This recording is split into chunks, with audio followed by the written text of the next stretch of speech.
Kind of in a related note, the Tuition Policy Advisory Committee, I think the Texan really focused on how that wasn't open up to the students. I'm not sure that I ever knew what the final, I guess, result of their focus on that was. Did it end up being opened up to students, or is there? Well, it's open up to students in that elected students are in that room, but it's a recommending body. It's not a decision-making body, so it doesn't need to have open meetings. And there's more detail about why it's not an open meeting. But and this goes right back to budget. Like if I'm making a recommendation that could directly impact someone's job, like we got to be able to have those discussions openly. And the Daily Texan thinks they need to be in the room, and honestly, I just don't think they do. I think we are accountable in that we come out with a report. We have open forums. Everyone can grill us and ask us questions. And even then, it's not final. It goes to President Powers, who then takes that into consideration. Then it goes even farther. It goes to the Board of Regents. There are plenty of times to voice your opinion as a student, faculty, or staff. But I really believe that those particular meetings should not be open. And again, I know the Daily Texan disagrees, but like I said, I don't hold ill will for them for that. Right. I just wish they would understand that that's why elected leadership is so important, and that you elect them to serve in that capacity in that room and represent you. If not, like, why not just have all 50,000 students there in the room? I guarantee you, not every student wants to be in that room. They want to elect someone who's going to learn the information and really stand up for them in that room. And we really did. And I said that to the Daily Texan. I wish you could see what we did in that room, because the student leadership in that room really pushed hard for a lot of things that will benefit students in the long run. And again, we'll never get credit for that, but that's okay. That's the point of elected leadership, but they want to be in the room, and I see their point, but I also think that the issues in that room were held accountable afterwards, in the forums, and it's not final until it goes to the Board of Regents. Let's go from one headache to the next. The Cactus Cafe. First off, can you explain to our viewers where we are in that decision process?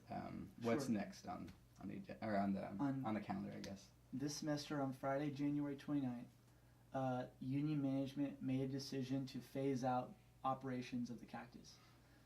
They had a discussion with the union board, and they never said close.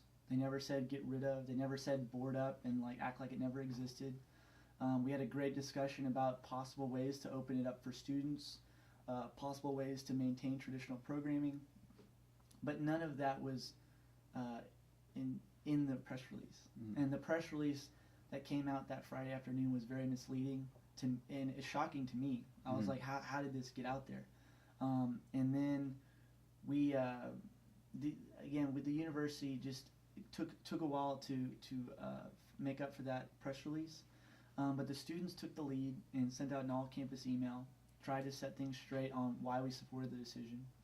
And then we went through a month-long kind of a phase where we met with people. We met with representatives of Save the Cactus, student friends of the Cactus Cafe. And we met with them. We met with a lot of people, and we sent out emails, responded to emails. And then we had the board meeting this past Friday, February 26th. And basically, we took proposals. We took Q&A from the audience. All of that was in the minutes. And then we're going to submit that to the Vice President for Student Affairs Office. We have asked the Vice President for Student Affairs Office to report back to us on April 30th at our April board meeting. Okay.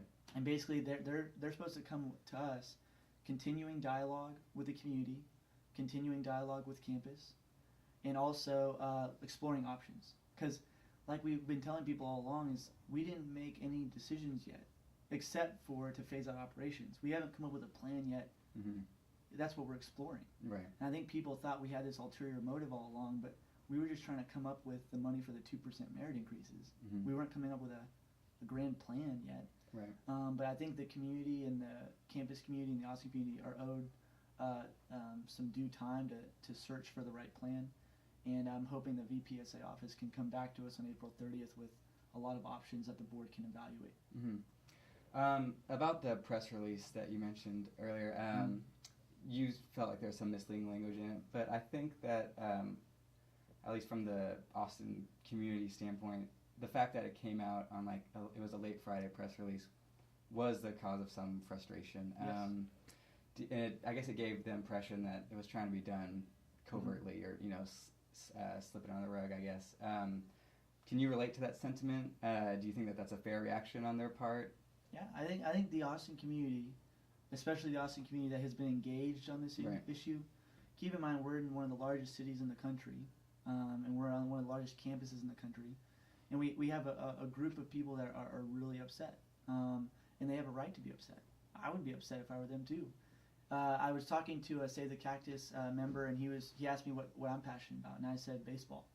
Told him about my dad and Fenway Park, and he'd be like, it's like taking Fenway Park away from me. And no one better submit a press release on Friday afternoon about Fenway Park going away. Right. So I understand where they're coming from, but I also want them to understand that we're not getting rid of the Cactus and we're not closing it. It will change though, but they have a seat at that table to give us their input, and that's what the student members of the board tried to give them on Friday. Here is your opportunity to submit proposals. Here is your opportunity to ask tough questions, and we did our best to answer all those questions and take proposals, and we're trying to get all voices heard, not just student voices this time. We try to get everyone's voices heard. And I think, again, we haven't done a great job, and I don't think people are going to be very happy with how we've handled this in the past month, the university. But moving forward, we can do a really good job. And we will try to find a solution that, again, it's not going to be a win-win for everybody, because some wins are not changing at all, and some wins are changing it dramatically. We're going to try to find something in the middle.